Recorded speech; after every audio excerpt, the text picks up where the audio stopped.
네, 오늘 설교에 앞서서 먼저 제 이야기를 잠깐 하려고 합니다. 아직 저에 대해서 잘 모르시죠?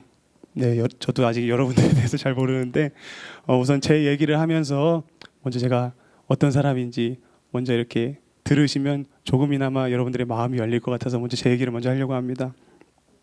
먼저 제가 이 자리에서 먼저 고백할 것은요. 제가 원래는 어떻게 보면 이 자리에 서 있을 거라고 저는 상상도 하지 못했었습니다. 저는. 그리고 제가 이 자리에 서 있을 자격이 있나 싶을 정도로 저는 이 자리가 굉장히 저한테는 저의 생각에는 없었던 자리였습니다. 제가 지금 이 자리에 서 있지만 그렇다고 해서 제가 뭐 예전에 뭐 엄청난 범죄를 저질렀다거나 뭐 이렇게 엄청난 일을 했다거나 이런 건 아닙니다. 왜 제가 이런 말을 하냐면 저는 사실 목사님의 아들로 태어났었습니다. 목사님의 아들로 태어났고 또 아버지께서 목회하시는 모습을 보면서 교회에서 살면서 제가 이렇게 신앙생활을 하면서 살았었습니다. 하지만 저는 저희 아버지께서 목회하시는 모습을 보면서 어떤 생각을 했냐면 나는 절대 목회자가 되지 말아야지라는 생각을 했던 사람입니다. 저는 정말 그런 마음을 가지고 있었어요. 나는 절대 목회자가 되지 말아야지. 그렇게 생각했던 학생이었고 소년이었습니다. 근데 또 이 말을 오해하시면 안 되는 게 그렇다고 저희 아버지가 뭐 목회를 막 하셨다거나 뭐 이렇게 좀 이렇게 본이 되지 못하는 모습을 보였다거나 그런 게 아닙니다. 오히려 그 반대입니다. 저는 저희 아버지 정말 많이 존경합니다. 저희 아버지를 정말 많이 존경하고 목회자로서 너무나도 닮고 싶은 목사님이시고 아버지이십니다. 그런데 저는 그 당시에 아버지처럼 할 수 있을 거라는 생각이 안 들었어요. 저는 아버지처럼 할 수 없겠구나. 나는 목회자로서는 자질이 없고 나는 이 길은 내 길이 아닌 것 같구나라는 생각을 하면서 학창 시절을 보냈던 것 같습니다. 저는 그래서 사람들이 물어볼 때마다 이게 목사님의 아들이면 항상 물어보는 게 있어요. 나중에 목사님 되겠네. 나중에 뭐 하겠네. 이런 식으로 항상 물어보시면 저는 공공연하게 항상 말했습니다. 저는 목회자 안 합니다. 저는 목사가 절대 안 될 겁니다. 항상 이렇게 말했고 또 부모님에게도 항상 나는 목사가 안 될 거라고 항상 그렇게 말하면서 이렇게 지냈던 기억이 납니다. 왜냐하면 정말 아까도 말씀드렸지만 저는 목회자로서 자질이 너무 없는 거예요. 목회자로서 자질이 너무 없었습니다. 뭐 제가 예를 들자면 저는 말을 굉장히 못해요. 말을 잘 못해요. 지금 이 자리에 서서 이렇게 말을 하고 있지만 사실은 말을 굉장히 못합니다. 그리고 제가 알고 있는 거를 누군가에게 논리정연하게 설명도 잘 못해요. 그래서 제가 말하는 거에 있어서 지금 굉장히 그래도 하나님께서 훈련시켜 주셔서 제가 이렇게 이 자리까지 서 있을 수 있었지만 저는 원래는 굉장히 말을 잘못했습니다. 그리고 굉장히 소심해서요. 사람들 앞에 서는 걸 너무나도 무서워했어요. 사람들 앞에서 이렇게 지금 뭐 100여 명의 이렇게 사람 앞에서 말한다는 거 상상도 할 수 없는 일입니다. 저는 그 A형이기 때문에 그냥 A형도 아니에요. 트리플 A형이라고 사람들 앞에 서면 막 다리가 후들후들거리고 막 아무것도 못하는 원래 그런 학생 때는 정말 그랬었습니다. 그리고 저는 아버지를 보면서 정말 저희 아버지는 굉장히 열정적으로 설교를 하시는 분이거든요. 그리고 기도할 때도 굉장히 열정적으로 하셔서 항상 목이 쉬어 있으세요. 그래서 그 모습을 보면서 와 어떻게 저렇게까지 하나 좀 살살해도 될 텐데 뭐 저렇게까지 하시나 내 스타일 아니라고 이런 생각도 하고 또 특히 제가 또 목회자가 되기 싫었던 이유는 아버지께서 새벽 기도를 준비하실 때 항상 3시 반에 일어나셔서 준비하셔서 나가시는 거예요.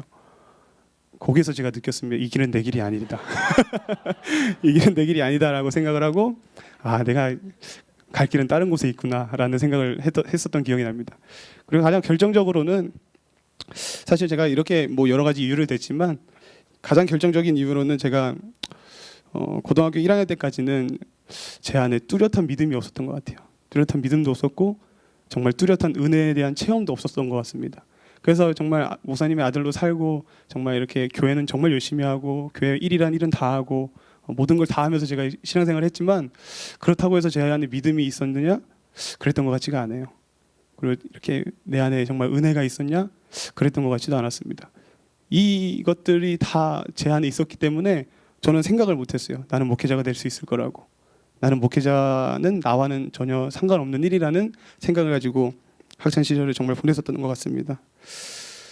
그래서 제가 그때 생각했을 때 내가 할 일은 나중에 정말 돈을 많이 벌어가지고 우리 아버지 어머니 정말 호강시켜드리고, 제가 정말 구체적으로 이런 생각도 했어요. 우리 아버지는 내가 꼭 나중에 벤츠 태워드린다고. 이런 생각을 하면서 나중에 차라리 돈을 많이 벌자, 돈을 많이 벌어서 아버지 도와드리자, 그런 생각을 하면서 정말 목회자에 대한 생각은 정말 하나도 하지 않았었습니다. 그리고 아버지께서도 저에게 목사가 되라고 강요를 한 번도 하신 적이 없으세요. 이제 보통 목사님이 아버지이신 분들은 자녀들에게 목사가 되라고 이렇게 말을 많이 하시는데, 저희 아버지는 저에게 목사가 되라는 그 강요를 단 한 번도 하지 않으셨어요. 하지만 목사님, 그 아버지께서 항상 저한테 말씀하시기를, 너가 무엇을 해도 상관없다, 너가 하고 싶은 거 하면 된다, 근데 가장 중요한 건 뭐냐면 너가 하는 그것이 하는 곳에서 너가 하나님께 영광 돌리는 사람이 됐으면 좋겠다라고 항상 말씀을 하셨어요. 그래서 저는 이제 그래, 나는 나중에 뭘 하든 하나님께 영광만 돌리면 되는 거구나, 목사는 하지 말아야지 하면서 정말 그랬던 기억이 납니다. 그래서 그랬는데 제가 뭐 그렇다면 목사님이라는 그 나중에 그런 것 말고 다른 내가 그 목표가 있었느냐, 또 그런 생각을 해보면 또 그런 목표도 없었던 것 같아요.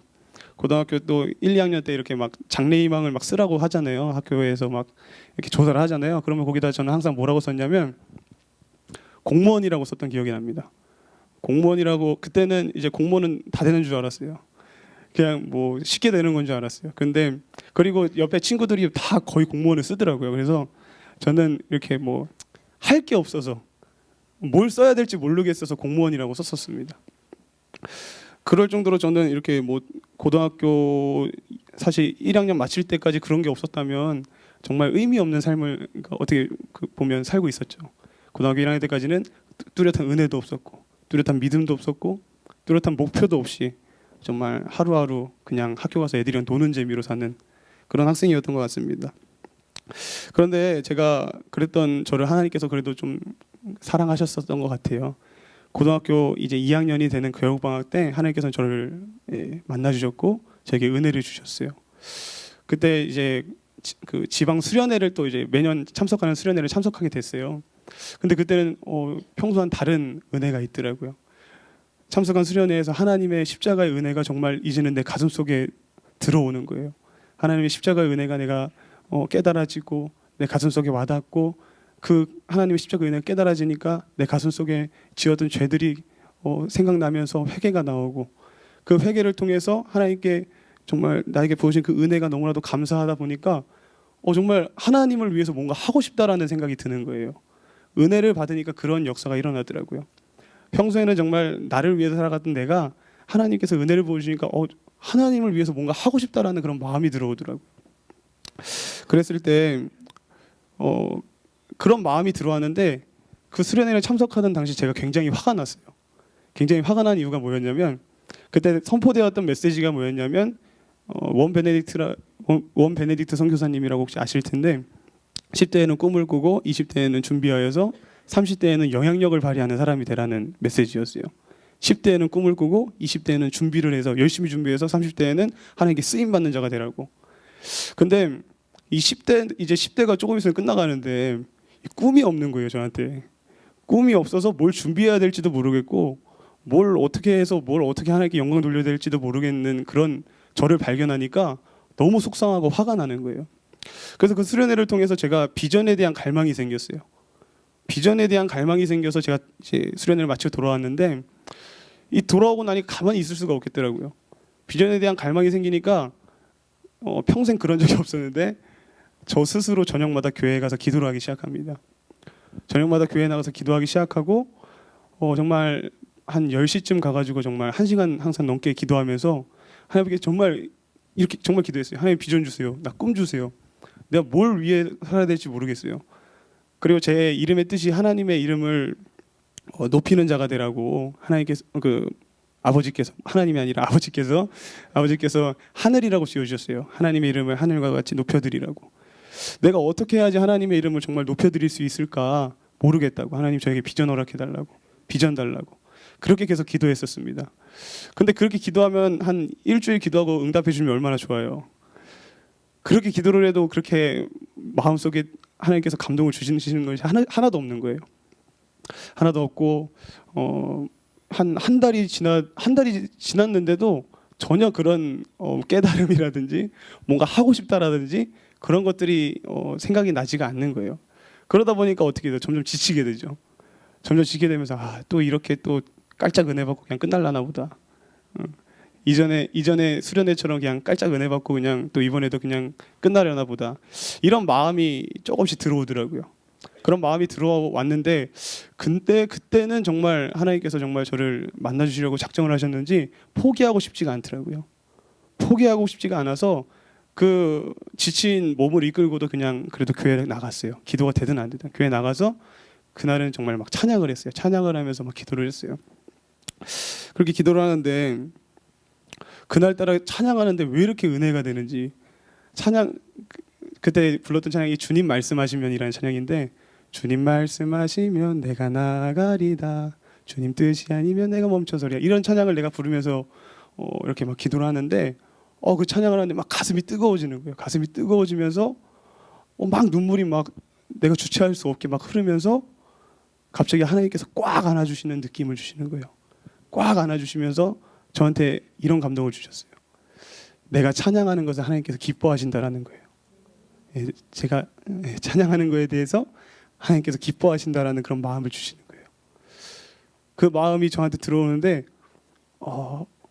정말 말로 형용할 수 없는 정말 그런 마음이 들더라고요. 그러면서 제 입술에서 제 마음에서 어떤 고백이 계속 나오냐면 찬양하고 싶다라고 찬양하고 싶다고 하나님 찬양하는 사람 되고 싶다고 그러면서 제 입술에서 또 이런 고백이 나오더라고요. 제가 제 목소리로 하나님을 높이는 사람이 되고 싶다고 내 목소리로 목소리로 하나님을 정말 영광 돌리는 사람이 되고 싶다라고 그렇게 고백하면서 정말 이건 정말 하나님께서 주신 마음인 것 같아요. 주님의 종이 되고 싶다라는 마음이 생기는 거예요. 정말 이거는 제 생각이 아닙니다. 왜냐하면 저는 저를 알거든요. 절대 내가 목회자가 되고 싶다라는 마음이 내 생각으로는 나올 수가 없는 마음이에요. 근데 그 마음을 하나님께서 주시더라고요. 하나님이 종이 되겠다는 그런 고백이 내 입술에서 나오고 그러면서 제가 하나님께 근데 정말 제가 지금 생각해도 정말 놀라운 일인 것 같아요. 내 마음에서 그런 마음이 든다는 것. 그래서 그런 마음이 들었을 때 정말 저는 제 생각으로는 정말 할 수 없을 거라는 생각이 더 많이 들었어요. 내 생각으로는 이걸 내가 갈 수 있을까? 이건 내 길이 아닌 것 같은데 내 마음속으로는 계속 수십 번도 그런 마음이 계속 드는 거예요. 근데 하나님께서는 그 감동을 계속 주시는 거예요. 하나님의 일을 했으면 좋겠다라는.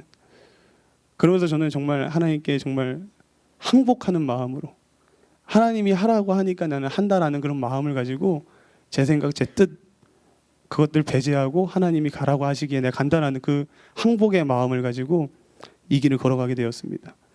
정말 이 길을 걸어가게 됐는데 정말 하나님께서 지금까지 인도해 주신 그 모습들을 보면 정말 하나님께서 하시고 계시구나라는 생각이 정말 든다고 저는 자신 있게 말할 수 있습니다.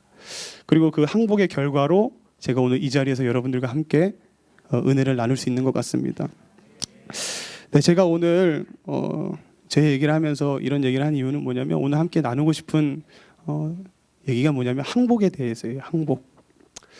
항복에 대해서 오늘 함께 나누면서 은혜를 나누기 원하는데요. 여러분 항복이라는 단어를 들었을 때 여러분 어떤 느낌이 드시나요? 항복이라는 단어. 항복이라는 단어 들었을 때 딱 느낌이 어떠세요? 여기 앞에 있는 학생. 항복이라는 단어 딱 들으면 무슨 느낌이 들어? 패배의 느낌. 맞습니다. 항복이라는 단어는 결코 좋은 단어는 아니죠. 승리를 의미하는 단어가 아니라 패배를 의미하는 단어이죠. 그리고 이 패배를 의미하는 단어이기에 우리에게 굴욕감을 주고 우리에게 굉장히 모욕적인 단어가 바로 항복이라는 단어입니다. 국어사전에 보니까 항복을 뭐라고 정의해놨냐면 적이나 상대편에게 눌리어서 굴복하는 것이라고 해놨습니다. 적이나 상대편에게 눌려서 굴복하는 것. 친구에게 지고 굴복하는 것도 굉장히 기분이 나쁘죠. 친구에게 항복하는 것도 굉장히 기분이 나쁩니다. 하지만 이 항복이라는 단어의 뜻은 적이나 상대방에게 눌리어서 항복하는 것이라고 나와 있습니다.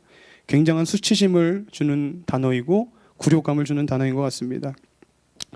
이러한 항복을 우리가 하게 되면 우리가 이렇게 상대방에게 우리가 항복을 하게 되잖아요.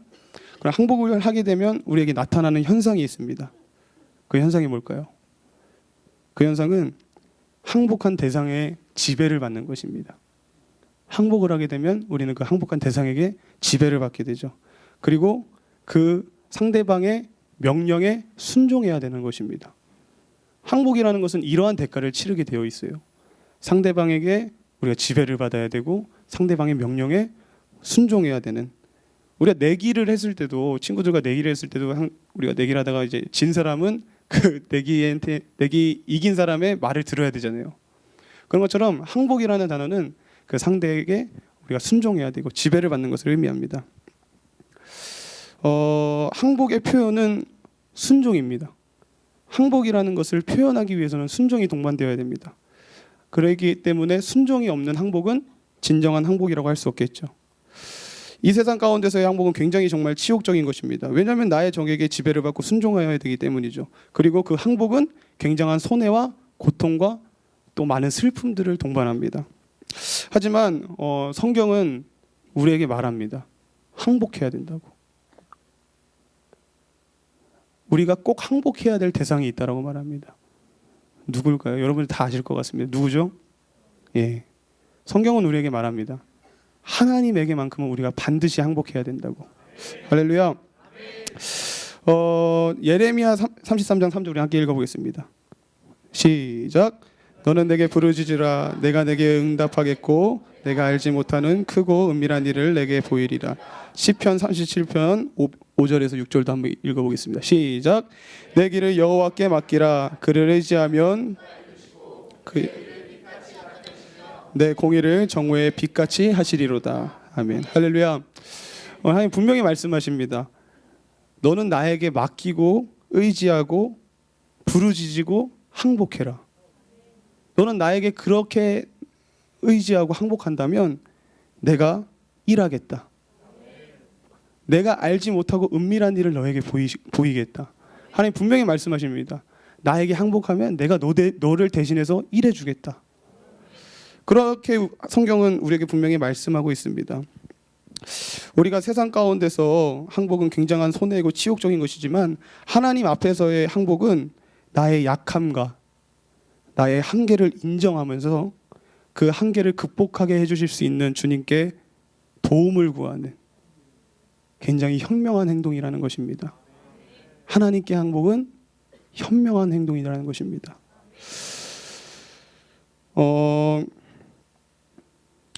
우리가 하나님께 항복하고 하나님께 항복함으로써 우리가 현명한 성도들이 된다면 하나님께서는 우리를 위하여서 많은 은혜를 또 많은 것들을 준비하고 계세요.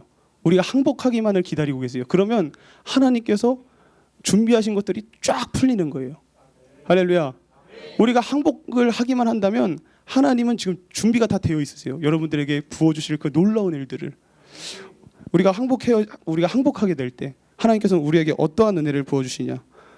먼저는 우리의 삶 가운데 길을 발견하게 해주십니다. 우리가 하나님께 항복할 때 우리는 길을 발견하게 됩니다. 정답을 발견하게 됩니다. 오늘 본문의 여호수아는 자신 앞에 있는 자가 여호와라는 것을 깨달았을 때 바로 얼굴을 땅에다 대고 절하면서 엎드려서 주님께 하나님의 뜻을 구합니다. 하나님이라는 것을 발견했을 때, 내 앞에 서 있는 분이 하나님이라는 것을 발견했을 때 여호수아는 1초도 망설이지 않고 바로 엎드려서 하나님께 항복하는 모습을 우리가 발견할 수 있습니다. 여호수아 5장 14절 다시 한번 읽어봅니다. 시작. 그가 이르되 나는 여호와의 군대 대장으로 지금 왔느니라 아는지라. 여호수아가 얼굴을 땅에 대고 엎드려 절하고 그에게 이르되 내 주여 종에게 무슨 말씀을 하려 하시나이까. 여기 보니까 정말 여호수아는 1초의 망설임도 없이 즉각적으로 하나님께 엎드리는 모습을 우리가 발견할 수 있습니다. 그렇게 여호수아의 즉각적인 항복과 엎드리는 모습이 하나님을 움직이게 한 줄로 믿습니다. 그렇게 여호수아가 항복했을 때 하나님께서는 철옹성 같았던 정말 너무나도 크고 정말 무너지지 않을 것 같은 그 여리고성을 무너뜨릴 수 있는 길을 알려주십니다. 여호수아가 항복했을 때 방법을 알려주시는 것입니다. 우리 앞에 있는 여리고성을 무너뜨릴 수 있는 방법. 그 방법을 여호수아서 6장 3절에서 7절의 말씀에 말하는 대로 성을 하루에 한 바퀴씩 돌고 6일 동안 하루에 한 바퀴씩 돌고 7일째 되는 날은 7바퀴를 돌고 난 후에 다 같이 큰 소리로 외치면 여리고성이 뭐해진다? 무너진다. 이 하나님의 방법을 알려주시는 것입니다. 근데 여러분 생각해 보십시오. 여호수아가 그 철옹성 같고 엄청나게 큰 그 여리고성을 정복하기 위해서 얼마나 많은 계획을 짰을까요? 얼마나 많은 생각을 했을 것이고 얼마나 많은 정탐을 했을 것이고 그 여리고성을 무너뜨리기 위해서 얼마나 많은 또 회의를 하고 전술을 짰겠습니까? 그런데 우리가 주목해야 될 점은 이 여호수아가 하나님께서 하나님의 방법을 말할 때 자기가 그동안 준비했던 그 모든 것들을 다 버렸다라는 것입니다. 다 버리고 어떻게 보면 얼토당토 않는 하나님의 방법을 어떻게 생각해보면 전쟁과는 상관없는 방법이잖아요. 하나님의 방법은 어떻게 보면 이렇게 해가지고 여리고 무너지겠어? 이런 의아함을 가질 수 있을 정도로 어떻게 보면 허술한 방법일 수 있어요.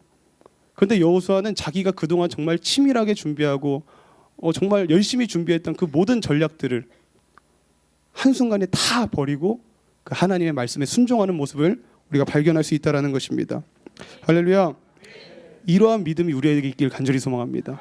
아무리 내 생각으로는 이 방법이 맞는 것 같고 이것이 정말 사는 길인 것 같고 이것이 정말 옳은 길이라는 생각이 들지라도 하나님의 말씀이 우리에게 임할 때 그 말씀에 항복할 수 있는, 순종할 수 있는 우리들의 모습이 되길 간절히 소망합니다. 성경이 말하는 것은 다른 것이 없습니다. 성경이 뭐 어려운 거 말하는 것이 아닙니다. 하나님께 항복하면 우리에게 살 길이 열린다라는 말을 하고 계시는 것입니다. 하나님께서는 항복하는 자에게 여리고를 정명할 수 있는 길, 그리고 항복하는 자에게 아이성을 정복할 수 있는 방법, 또 하나님께 항복하는 자에게 출애굽하고 홍해를 가르는 방법을 하나님께서 알려주신다라는 것입니다. 여러분 혹시 여러분 앞에 여리고와 같은 큰 산이 앞에 있습니까? 아니면 홍해와 같이 정말 건널 수 없을 것 같은 엄청난 상황들이 여러분 앞에 펼쳐져 있습니까? 여러분 항복하십시오. 하나님께 항복할 때 우리의 길과 진리와 생명 되시는 그 주님께서 우리를 선한 길로 또 푸른 물가와 잘못됐죠? 맑은 물가 갑자기 생각이 안 나네요. 실만한 물가. 이게 갑자기 긴장을 하다 보니까 평소에 항상 잘 알고 있던 말씀도 기억이 안 납니다. 우리를 선한 길로 인도하실 줄로 믿습니다. 항복하는 자는 하나님께서 인도하시는 길을 걸어갈 수 있는 자격이 주어지는 거예요. 할렐루야. 자, 두 번째, 그리고 우리가 항복할 때 우리는 어떤 하나님의 은혜를 경험할 수 있느냐? 승리하게 된다라는 것입니다. 하나님께 항복하는 자는 승리하게 됩니다. 세상 가운데의 항복은, 우리가 알고 있는 원래의 항복은 패배를 의미하지만 하나님께 항복하는 그 항복은 승리하는 의미인 줄로 믿습니다. 여호수아서 6장 2절을 함께 읽어보겠습니다. 시작.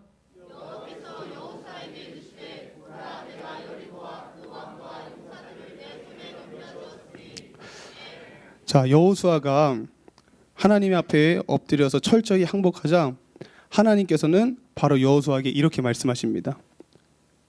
보라, 내가 여리고와 그 왕과 용사들을 내 손에 넘겨주었으니. 항복했을 때 하나님께서는 바로 이 말씀을 하십니다. 이 말이 뭐냐? 하나님께서는 넘겨줄 것이다라는 말이 아니에요. 미래형의 말이 아니에요. 내가 앞으로 너에게 넘겨줄게. 내가 너에게 승리를 하게 해줄게. 이런 미래형의 말이 아니라 이미 승리를 했다라는 거예요. 내 손에 넘겨주었으니. 완료형입니다. 여러분, 하나님께 항복하는 순간 우리는 승리를 한 것입니다. 그 뒷일은 하나님이 행하시기 때문에 우리가 믿음을 가지고 하나님께 의지한다면 이미 우리는 승리한 것인 줄로 믿습니다. 그러니 우리는 이미 승리하신 하나님께 감사함으로 나아가야 될 줄로 믿습니다. 하나님께 우리가 정말 하나님 해주실까 염려하고, 하나님 이거는 어떻게 될까요? 이런 기도가 아니라 이미 해주신 그 일을 우리가 기억하고 감사함으로 주님 앞에 나아가길 간절히 소망합니다. 그래서 우리의 기도의 모양도 바뀌어야 될 것 같아요. 하나님, 우리가 기도할 때 하나님께서 이루어 주실 것을 믿습니다. 우리에게 이루어 주시옵소서. 이게 아니라 하나님, 이미 이루어 주심을 감사드립니다. 이렇게 행하신 주님께 영광 돌립니다. 이미 우리가 하나님께 온전히 항복했다면 이미 된 일인 줄로 믿습니다. 성경에 보면 많은 승리의 모습들이 나옵니다. 많은 승리의 모습들이 나오는데요. 우선 모세의 모습을 통해 우리가 승리의 모습을 발견하게 된다면, 모세는 80세의 노구에 하나님께 부름을 받았습니다. 80세의 노구에 하나님께 부르심을 받을 때 모세는 자기는 할 수 없다고 했어요. 이 80세의 노구에 뭘 할 수 있겠습니까? 자신의 생각으로는 할 수 없다라고 느껴졌지만 하나님께서 하라고 하시니, 하나님께서 함께 하신다고 하니 모세는 하나님의 말씀에 순종하고 항복하고 나아간 것입니다. 그렇게 하나님의 말씀에 항복하고 나아갔을 때 그 80세의 노구 모세가 이스라엘 민족을 출애굽시키고 그 홍해를 가르는 하나님의 능력을 경험하게 된 줄로 믿습니다. 여호수아와 이스라엘 민족 또한 이 가나안 정복의 여정을 보면 우리는 하나의 공식을 발견할 수 있어요. 여호수아와 이스라엘 민족들이 가나안을 정복하는 과정을 보면 우리가 하나의 공식을 발견할 수 있는데, 그 공식은 뭐냐? 하나님께 온전히 항복한 전투에서는 승리합니다. 하지만 자신들의 생각이 들어가고 자신들의 뜻이 들어가고 자기 마음대로 했던 아이성 전투에서는 패배하는 모습을 우리가 발견할 수 있습니다. 이 말은 뭐냐? 하나님께 온전히 항복했을 때는 승리한다는 것이고, 하나님에게 온전히 항복하지 않는 자 패배한다는 것입니다. 전쟁은 하나님께 속한 것인 줄로 믿습니다. 내가 뭐 어떻게 하려고 아무리 노력해 보십시오. 그 전쟁이 잘 풀리나? 우리가 아무리 지혜로워봤자 하나님에게는 아무것도 아님을 항상 기억하시고, 우리에게 속한 전쟁들 다 하나님께 맡기시고 항복함으로 주님께 나아가길 간절히 소망합니다. 자, 마지막으로 우리가 하나님께 항복할 때 하나님께서 우리에게 주시는 그 큰 은혜 가운데 하나는 무엇이냐면, 우리의 소문이 온 땅에 퍼진다라는 것입니다. 우리의 소문이 온 땅에 퍼진다. 우리가 하나님께 항복함으로 인해서 날마다 승리하는 인생이 우리가 된다면, 우리가 하나님께 항복함으로써 날마다 승리하는 인생이 될 때 우리의 소문이 우리의 주변 사람들에게, 또 우리의 가정에, 우리의 직장에, 우리의 지역에, 우리 나라에, 온 세계에 우리의 승리하는 삶이 소문이 날 줄로 믿습니다. 여호수아서 6장 27절입니다. 우리 다 같이 읽겠습니다. 시작. 소문이 그 온 땅에, 여호수아의 소문이 그 온 땅에 뭐 했어요? 퍼졌대요. 하나님께 항복했던 그 여호수아의 소문이 온 땅에 퍼졌다라고 합니다. 그 당시 여호수아와 이스라엘 민족은 가나안에 있는 많은 나라들에게 위협이 되었고 공포의 대상이었습니다. 그리고 그들이 믿는, 그들과 함께 하시는 하나님은 그들에게 굉장한 두려움의 존재였습니다. 한마디로 이 이스라엘 민족과 여호수아와 이 하나님은 우리 목사님께서 말씀하셨던 것처럼 존재감이 넘쳤습니다. 존재감이 있는 삶을 살았던 것입니다. 그러다 보니까 이 여호수아와 이스라엘과 이 하나님을 모르는 사람이 그 당시에 없었다라는 것입니다.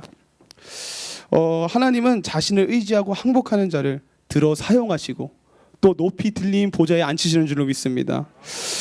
이번 주 주일 우리가 또 목사님의 말씀을 통해서 마리아가 하나님께 온전한 예배를 드릴 때, 그 온전한 예배가 어떻게 보면 온전한 항복인 것 같습니다. 온전한 항복을 하나님께 우리가 드릴 때 하나님께서는 그 모습을 기뻐하시고 그 마리아를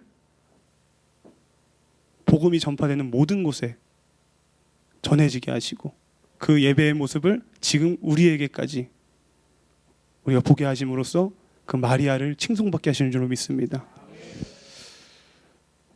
마리아가 유명해지고 싶어서 하나님께 엎드렸을까요?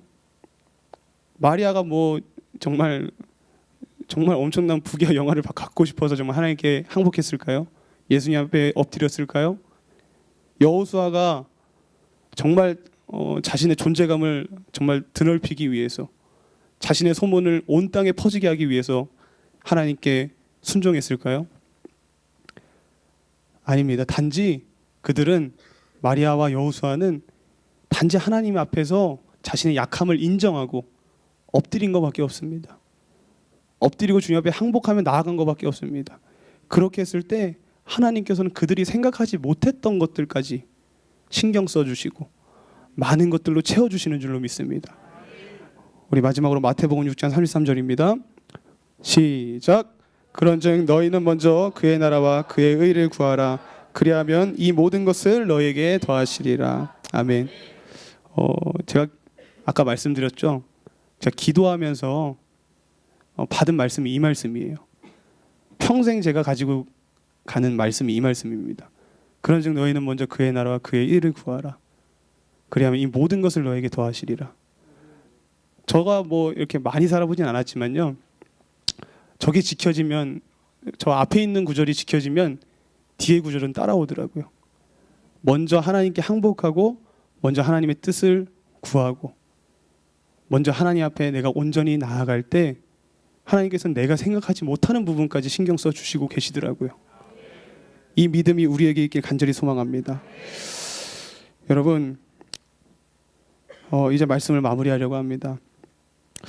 정말 하나님께 우리가 항복한다라는 것 정말 귀한 일인 줄로 믿습니다. 하나님 앞에 우리가 항복한다라는 것, 놀라운 일이 예비되어 있다는 것을 기억하시길 간절히 소망합니다. 우리가 온전히 하나님께 항복할 때 막힌 것들이 뚫어지고 불가능했던 일이 가능해지고 패배가 짙었던 싸움이 승리로 바뀌는 줄로 믿습니다. 그게 하나님께 항복한 자들이 경험하는 능력인 줄로 믿습니다.